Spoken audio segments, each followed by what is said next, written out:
The recorder spun, spitting out the poisoned words, and my gut twisted. It was Emily's voice, no doubt, soft and low. The kind of tenderness she used to have for me, but it was aimed somewhere else. Betrayal? Yeah, that was a jackhammer to the chest. But nothing, absolutely nothing, teed me up for what her mother said. Confronted her, looking for backup, you know? She just stared right through me and dropped a bomb that flipped everything. Left me standing there, mouth open, like an idiot, questioning my whole life, my whole family. But before we get knee-deep in this mess, drop a comment, let me know where you're watching from. And if you dig stories like this, smash that subscribe button and hit the bell so you don't miss the next train wreck. I always thought I was doing right by my family, you know? Head down, work hard, the whole 9 yards. Society and all that old school stuff gets in your head. Emily, though, she's got this sensitive side, real strong, too. But somewhere along the line, she just got lost, buried under it all. She took a breath then, like she was diving into deep water. Her voice was shaky, barely there. "It's been so heavy," she said. "I don't even know where to start. From the jump, from the first year, I felt trapped." She was talking marriage, our marriage. The expectations, David, the pressure to be perfect. Perfect wife, perfect daughter-in-law. It was like being underwater. Every single decision, it was about everyone else. Your family, their approval, the kids, their needs. And me? I just vanished. Her eyes were wet, reflecting the lamplight, voice cracking. "I tried, David. God, I tried. Tried to be good, stay for the kids, keep it all glued together, but every day a piece of me just went. I'd wake up thinking, is this it? Is this all there is? Like I was disappearing." She paused, voice softer now, laced with guilt. "I thought about leaving. Not because I didn't care, but because I couldn't breathe. I wanted to be free, but the idea of ripping apart our family, it tore me up. I thought staying was the right thing, but I just ended up hurting both of us." I just stared at her, numb. "Why didn't you tell me?" I finally choked out, voice raw. "From the start? I was scared," she whispered. "Scared of hurting you, of failing everyone. But I didn't realize I was failing myself." The silence dropped like a steel door. Emily's confession hung in the air, thick and suffocating. I just sat there. Michael Carter. Solid, dependable Michael Carter. Hands clenched into fists, eyes darting around the room, like I was searching for something to grab onto, something real in a world that had just crumbled. Finally, I broke the silence, voice low, heavy. "All this time," I said, "I thought we were building something, together. But now it feels like I've been living a lie." I stood up, started pacing, the emotions boiling over. "Was I that blind, Em? Did I miss every single sign that you were drowning? Or was I just too caught up in being in control to even see it?" My voice cracked just a little. But I pushed on, the weight of betrayal and self-blame twisting together in my gut. I should have known. I should have been better. For you, for us. Even through the pain, something hard and steely settled in. I turned back to her. "I can't change the past," I said, voice firming up. "Can't erase the hurt we've thrown at each other. But I'll be damned if I let this destroy our kids' future. They need stability, Em. They need to know they're not losing everything." Taking a deep breath, I finished. Quiet, resolved. "You might feel lost, but I'm not giving up on them. I'll fight for them. If I couldn't protect you, at least I'll protect them." The words hung there, a declaration of grief and grit. I was tidying up my study, papers everywhere as usual, when I saw it. Old voice recorder, tucked between a stack of files, looked like it hadn't been touched in years. Something about it just bugged me. Curiosity, maybe. I hit play. Static hiss for a second, then voices, familiar voices. One of them hit me like a punch to the chest. Emily. Her voice soft, loaded with something, emotion. "I don't know what I'd do without you," she said. "You've been my anchor when everything else felt like it was falling apart." I froze. The words hammered in my head. Anchor? Falling apart? My breath hitched as another voice, deeper, unmistakable, answered. "Chris. My best friend, Chris." "You deserve to be seen, Emily," he said. "I'll always be here for you, even if he isn't." My hand went numb, almost dropped the recorder. Replay. Had to be sure. Disbelief fighting with this urgent, sick need to know. The exchange played again, each word a knife twist. Their tones, intimate, understanding. Something I hadn't shared with Emily in years. The realization slammed into me.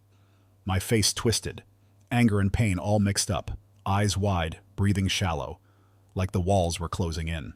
The recorder slipped from my fingers, clattered on the desk. Didn't even notice.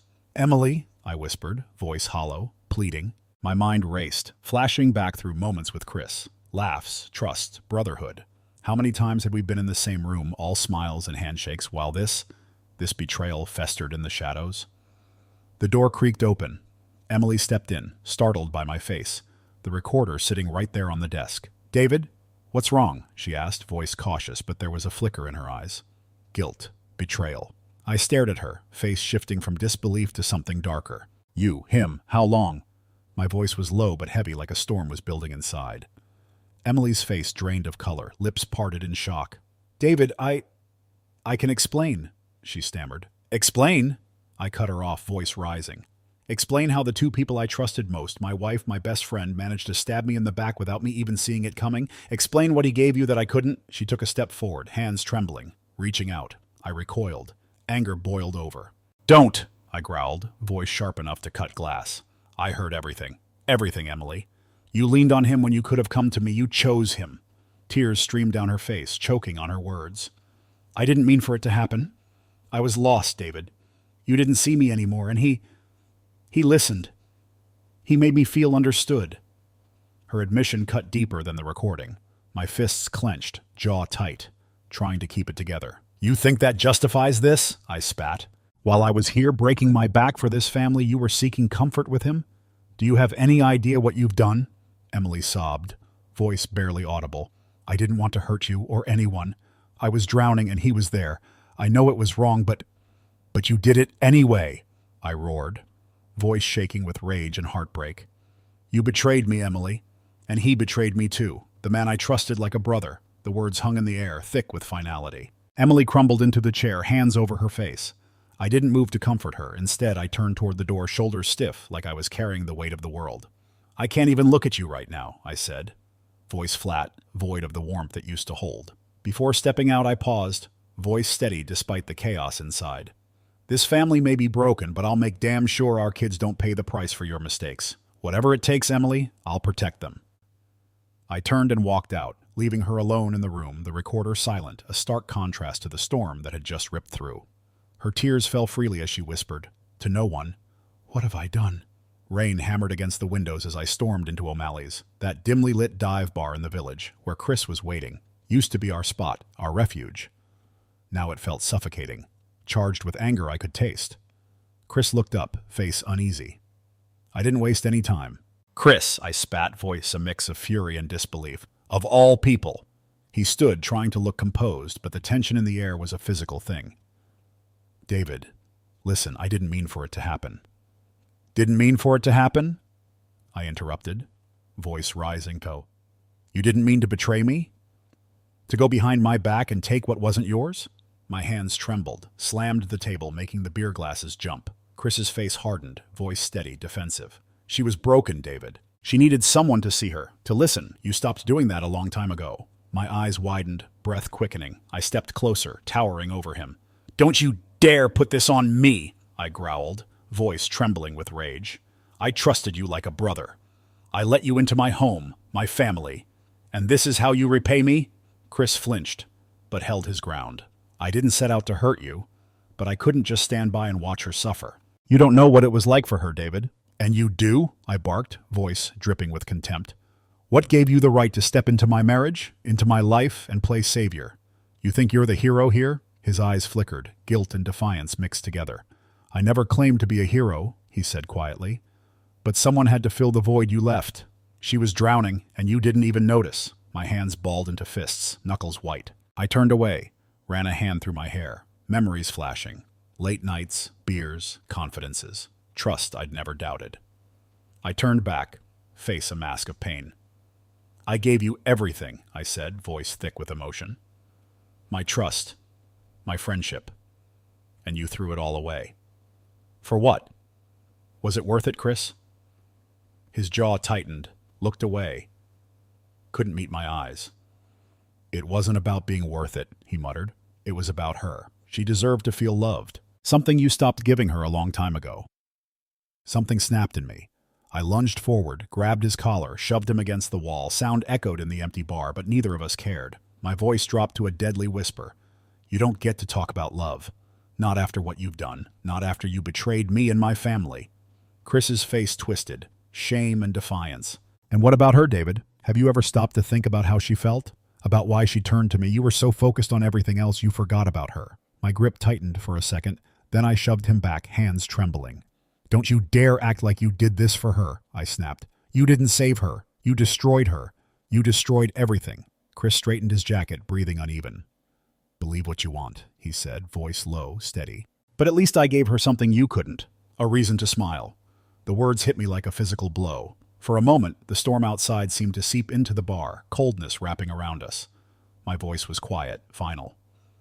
You didn't just lose me, Chris, I said. You lost yourself. Without another word, I turned and walked out into the rain, leaving him alone in the empty bar. The door swung shut behind me, heavy thud, echoing the fracture in our bond. Rain soaked through my clothes. I let out a guttural cry, mix of anger, pain, despair. Inside, Chris sat back down, hands shaking, stared at the table. Weight of his actions heavy, but he told himself one last time, at least she knew someone cared. Even as he said it, the words sounded hollow, empty, like the void where our friendship used to be. Sun setting, long shadows across the living room. Emily stood by the window, twisting her hands, watching Ethan, our oldest, on the couch, face blank. I'd asked him to talk, felt him pulling away, but now alone with him, words felt like lead. Ethan, she started, voice barely there. I know you've been quiet lately. I need to know what's going on. Please talk to me. He didn't look up, eyes fixed on the floor, jaw tight.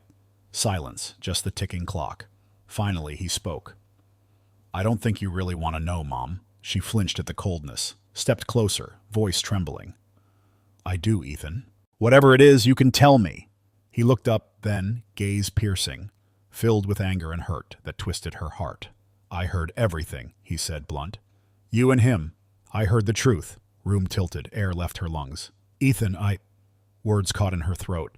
You lied to us, he went on, voice cracking. All those times, family first, trust us. Was it all a lie? Were you pretending? Hand shook, reaching out. It wasn't like that. I never wanted to hurt you, or your brother, or your sister. Mistakes. Terrible mistakes. But I love you. Always loved you. He stood up, stepping back, like her words pushed him away. Voice rose, pain breaking through. How can you say that? How can you claim to love us when you've destroyed everything we believed in? You weren't just my mom. You were the one I looked up to, and now... He paused, chest heaving, emotions crushing him. I don't know who you are anymore. Words hung, thunderclap, silence after amplifying the impact. Emily froze, hands falling to her sides.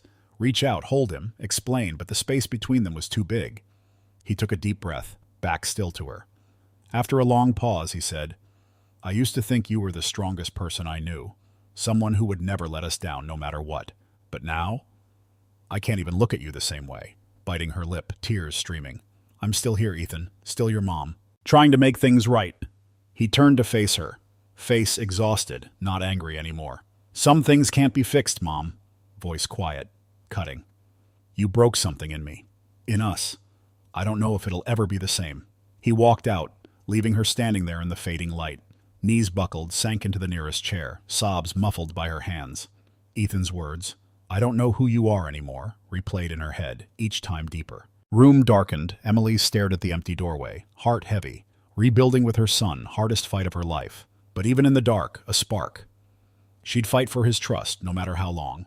Dining room, once warm, laughter, now suffocating. Emily sat at the end of the long table, shoulders hunched. Parents, siblings around her. Air thick, tension, untouched tea, snacks, scattered, Dad pacing, footsteps ticking clock, Mom dabbing eyes, handkerchief, Dad stopped, face red, anger. Emily, what were you thinking? Do you realize what you've done to this family? Shame you've brought us? Emily opened mouth to speak, he cut her off, voice rising. Your husband came to me, Emily, told me everything, humiliating, facing the neighbors, the community, knowing what my daughter has done. Mom's voice, trembling, sharp, joined in. We taught you family, Emily, others before yourself. But you've only thought of yourself, your own desires. Emily's fist tightened in her lap, tried to stay calm. Weight of their words, boulder on her chest. Finally, snapped, voice cracking, frustration. Who thought of me all these years? She shouted, slamming hand on table. Noise made everyone flinch. You talk family, but what about me? When did anyone ask if I was happy, if I was okay? Siblings exchanged looks. Mom leaned forward, voice icy. We all sacrifice, Emily, not the only one. But instead of holding your family together, you've torn it apart. Words slap in the face. Vision blurred. Looked around, understanding, judgmental stares. Brother, quiet one, broke silence. Should have thought about the kids, Emily. Real victims here. Emily laughed. Bitter. Voice trembling. Don't you think I know that? Don't you think I live with that guilt every day? But no one understands. Invisible. Suffocated. Just a role, not a person. Dad shook head, disappointment. No excuse. Actions, consequences, Emily. Husband willing to fight for family. Why weren't you? Words stung, vision blurred more. Looked down at hands, nails digging into palms. Keep from breaking. You don't understand, she whispered, voice barely audible. Never understood. Silence, uncomfortable. Mom's soft sobs. Emily glanced at photo on mantle. Family portrait, years ago. Smiles easy. Cracks hidden. Frame crooked. Glass chipped. Fragile. Dad sighed. Hand through thinning hair. Fix this, Emily, he said. Tone weary, not angry. For the kids, if not yourself. Emily looked up, eyes red, defiant. I'm trying, she said, voice steady, tears streaming. But can't fix this alone. Right now, everyone pushing me further down. Mom stood, chair scraping. Then maybe think about what you've done. Stop blaming others, she said, cold, walked out. Others followed. Emily alone at the table. Silence. Chipped glass of photo frame. Mom's words. Dad's disappointment. Brother's judgment. Tea cold. Warmth gone. Leaned back. Tears falling silently. Room emptier than ever. Stillness. Reflection of isolation. But in despair, clenched fists. Flicker of resolve. If no one else stood by her, she would stand for herself. For her children. For fragments of herself left. Courtroom. Oppressive silence. Judge called custody hearing. Emily sat one side, hands clenched. David opposite, face hard. Between them, children's future. Proceedings began. David's lawyer spoke. Your Honor, Mr. Carter seeks full custody. Stable parent, consistent structure, support. Mrs. Carter's actions, behavior, instability, no child should endure. Emily's heart sank. Lawyer's words echoed. Glanced at David, face blank. Tension in posture. Emily's turn, voice trembled, firm. Your Honor, children are my world. Reason I fought through everything. Mistakes, terrible ones, but love them more than anything. Working every day, better person, better mother. David stood, voice knife. Damage already done, Emily? Love enough to erase that? Protect them from your decisions. Chaos you brought. Emily turned to him, eyes blazing, anger, desperation. Mistakes. Doesn't mean I don't deserve to be their mother. Act like only one who can protect them. They need both of us, David. Need to see broken people can heal. Judge intervened, calm, tension palpable. Lawyers argued, evidence, testimonies, divide between Emily and David. Judge addressed them, voice steady, empathetic. Not easy decision. Priority, children's stability. Primary custody awarded to Mr. Carter. Mrs. Carter supervised visitation. Words blow, gasped, chest tight. Reality set in. Children anchor, hope taken. Tears streamed down face. No, please. David's face softened. Brief moment. Masked it. Nodded to Judge. Emily sat frozen. Mind reeling. Gavel fell. Decision final. Days after. Blur of emptiness. Emily's home. Children's laughter. Eerily silent. Rooms untouched. Toys scattered like they might return. Didn't. Spiraled into despair. Withdrew from friends, family. Untouched food, kitchen counter, phone buzzed. Messages. Couldn't read. Night's hardest. Quiet magnified ache. But in darkness something shifted. Evening, photo of children, smiles frozen, spark of determination. They needed her, even distance, couldn't let them see her broken. Started to rebuild. Therapy, regrets, fears, listened without judgment. Parenting workshops, connect with children, build trust. Community work, shelters, schools, purpose in helping others. Small victory, meal, kind word. Step toward healing. Supervised visits, highlight of week, show them love, books, drawings, listening. Children responded. Youngest clung to her. Oldest, distant, softened. Road long, Emily held on to hope. Efforts show them, still their mother, worthy of their love. Months later, courtroom again. Posture straighter, voice steadier. Looked at David, less rigid, less angry. Judge noted progress, commitment to change. Discussing joint custody. Emily left courtroom, weight lighter. Battle not over, first steps regaining place in children's lives. First time in months, smiled, fought for them, for herself. Much to mend, cracks beginning to heal. Courtroom tension buzzed, custody hearing climax. David leaned forward, resolute. Your Honor, priority, children's safety, stability. Emily's shown she cannot provide that. Protect them from chaos, her choices. Emily's breath hitched, words cut deep. Chaos? She retorted, voice rising. Mistakes, yes, but don't act perfect. Shut me out, David. Refuse to see me. Still their mother. Need me as much as you. Judge raised hand, order. Room quieted, air thick, accusations. Long pause, judge verdict. Given circumstances, primary custody granted temporarily to Mr. Carter. Mrs. Carter, supervised visitation. Gavel struck. Emily's world collapsed. Knees gave way. Tears blurred vision. No, she whispered. Can't be happening. David glanced. Mix of relief, regret. Said nothing. Weeks after, Emily's home. Shell. Children's laughter. Suffocating silence. Rooms untouched. Toys. Clothes frozen. Artifacts of life out of reach. Hours, empty walls. Judge's words replaying. Phone buzzed. Messages ignored. Food uneaten. Energy drained. Despair. Blamed herself. Mind consumed. Everything wrong. Maybe David's right, she murmured. Maybe not enough. One day, dim living room, small voice, fog of despair. Youngest child's words, supervised visit. Mommy, I love you. Memory stirred something deep.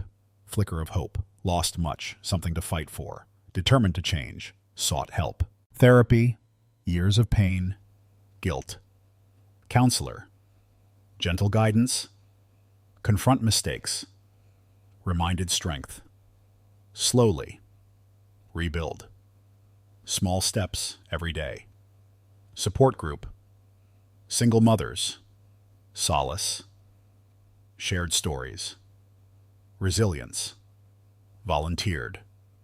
Local shelter. Channeling pain. Helping others. Each visit with children. Beacon of hope. Poured heart into moments. Books. Drawings. Listening. Efforts noticed. Children. Distant, warm to her again. David, firm, seemed to soften. Changes in her. Journey far from over. Emily stood taller, resolve strengthening. Couldn't change past, shape future. Children, herself. First time in months, believed she could be the mother they deserved. Losing custody. Darkest abyss. World stopped turning, she reflected later, voice raw pain. Silence of absence, deafening.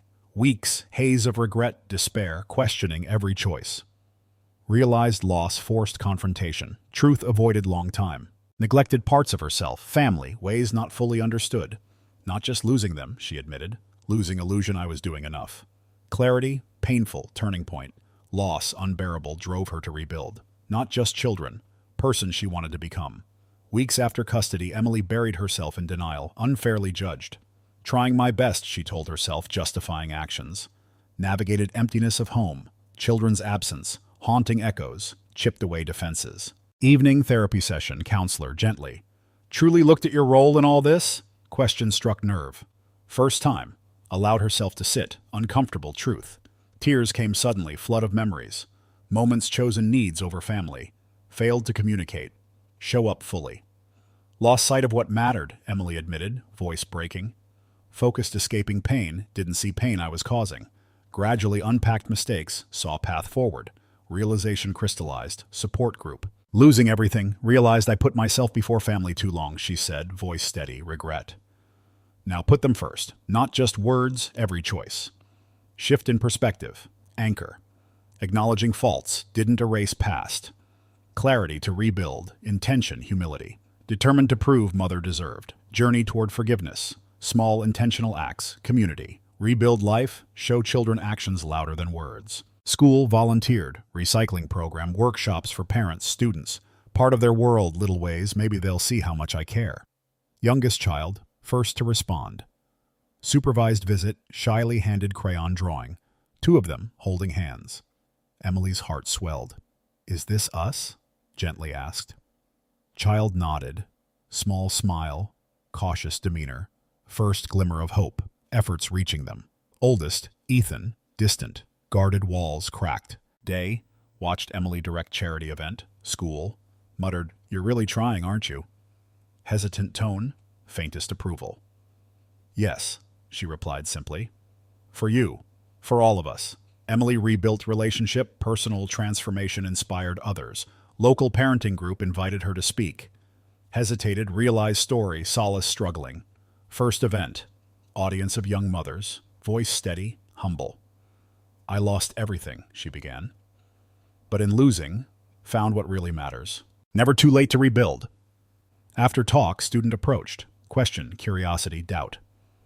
"Do you feel you deserve forgiveness?" Emily paused. Weight of journey, gaze. "No," she admitted honestly, "but I will keep living in a way that earns it." Words resonated deeply. Applause. Through dedication showed not only children, also herself healing possible. Slowly, bond shattered, began to mend. Children's trust returned, piece by piece. Witnessed unwavering commitment. Emily stood hand in hand with children. Community event. Road ahead, challenges. Renewed sense of purpose. Driven by knowledge, love for them, belief in her, worth every step.